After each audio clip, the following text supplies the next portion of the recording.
प्रदेश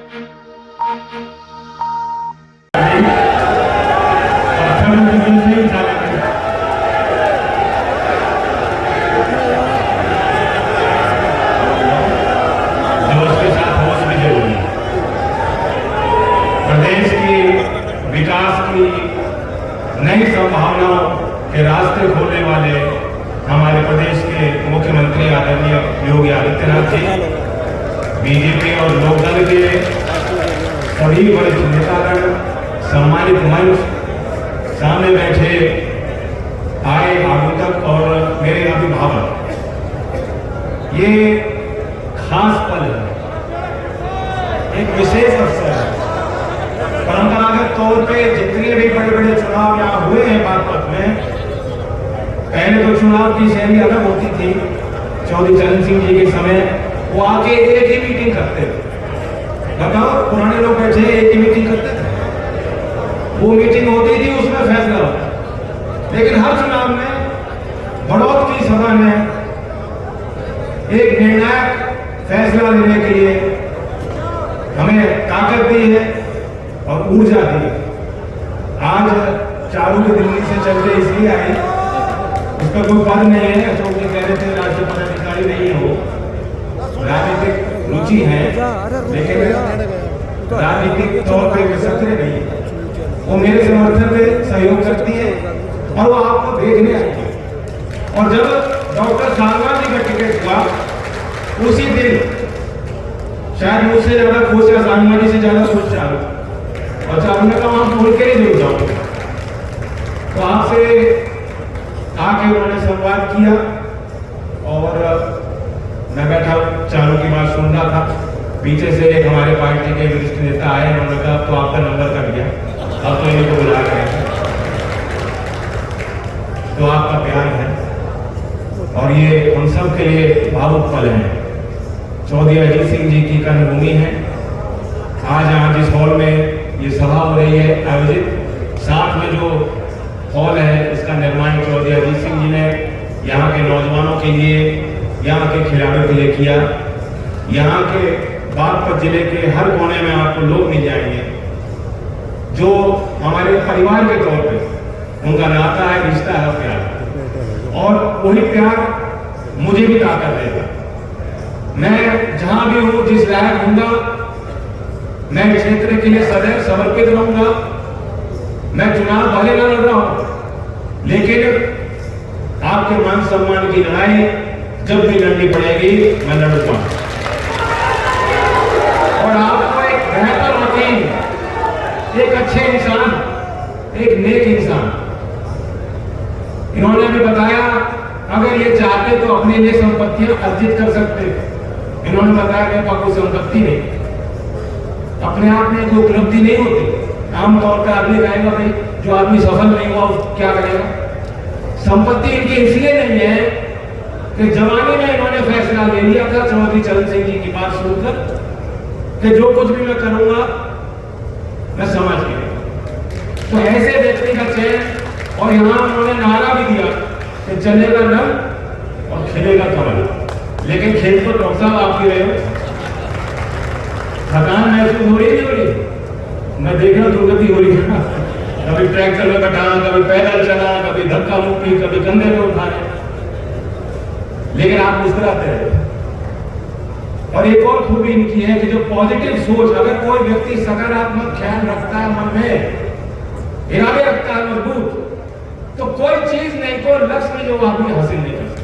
सालवान जी के बारे में बताता हूं, पार्टी से संबंधित कठिन से कठिन काम इनको जब मैं कोई सौंपा जाता था, चौधरी अजीत सिंह जी बुला के कहते थे कि ये करना है, तो बिल्कुल असंभव काम हो, यही मुस्कुरा के वो कहते थे हो जाएगा जी, हो जाएगा जी, करेंगे, हो जाएगा।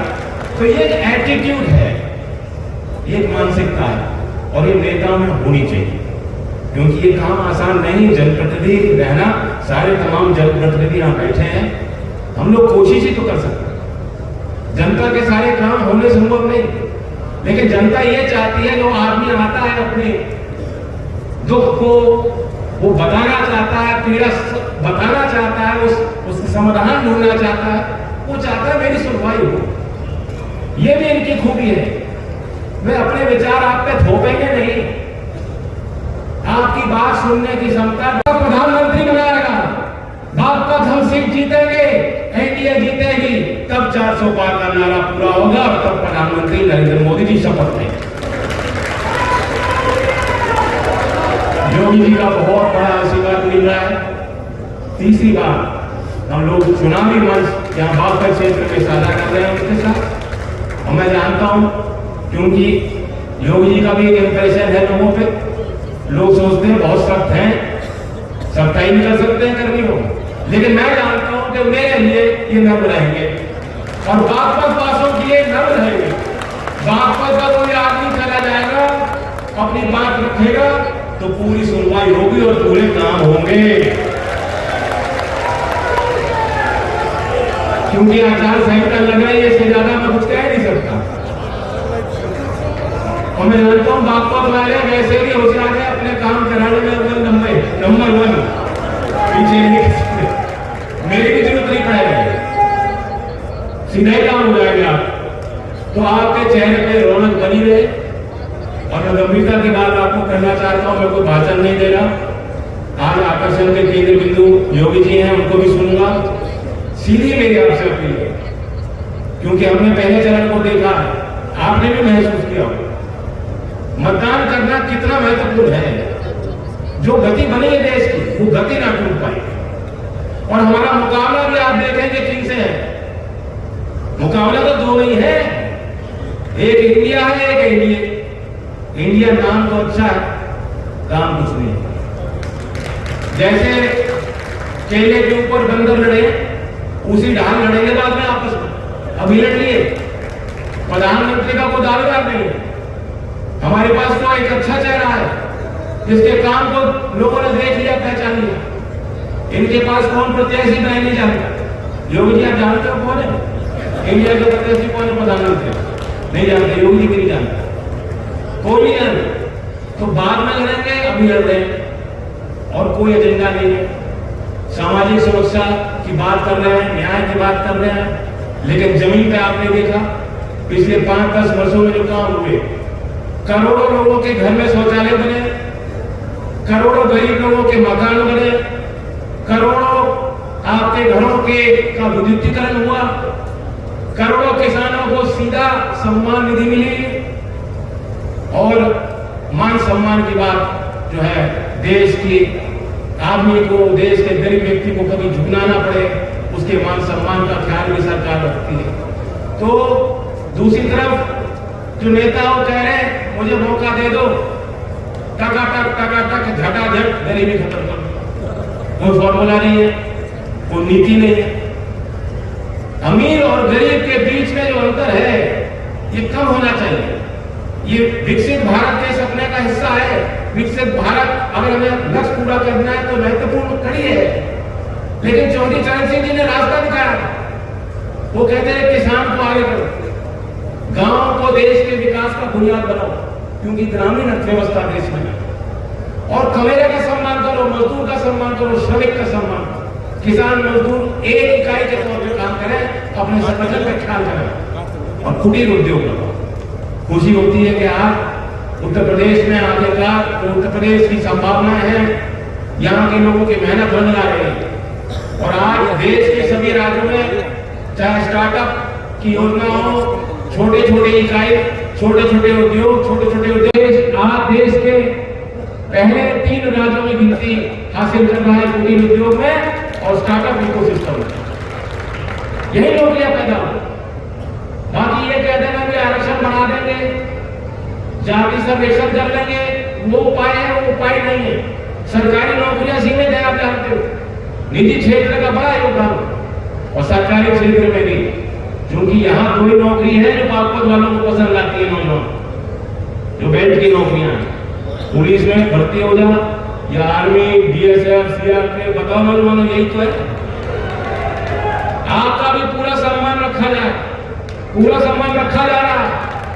मुझे ध्यान है कि योगी ने किस सख्ताई के साथ यहाँ पारदर्शी तरीके से पुलिस की भर्ती हो, ताकि मैं जानता हूं कि एक एक गांव में सैकड़ों बच्चे भर्ती हो जाएंगे अगर पारदर्शी तरीके से भर्ती हो।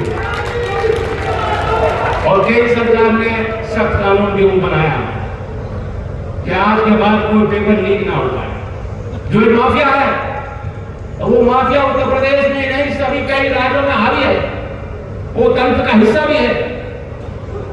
उसको जड़ से खत्म करने के लिए सख्त कानून केंद्र सरकार ने बना दिया है कि जो कोई पेपर लीक माफिया होगा वो देशद्रोह के उसमें श्रेणी में आएगा और सबसे सख्त उसके खिलाफ कानून करवाएगा। तो ये सारे अच्छे काम हैं, इन कामों की गति टूटने मत देना।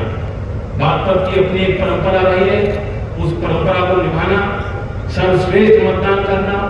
और ये जीत किसी एक जाति या किसी एक धर्म को मानने वाले की नहीं है। देश की विविधता देश की ताकत है। अलग अलग जाति के लोग अलग अलग काम करते हैं, अलग अलग मानसिकता हो सकती है, अलग विचार हो सकते हैं, लेकिन देश के लिए हम सब एक हैं और ये एक कुंबा एक परिवार है। वो ख्याल रखते हुए, क्योंकि चौधरी चरण सिंह जी के विचारों की नींव यही थी, वे चाहते थे कि सबको साथ लेकर चले, वो लोकदल की ताकत बनेगी, वो एनडीए की ताकत बनेगी और वो दिल्ली में तीसरी बार हमें स्थापित करेगी एनडीए।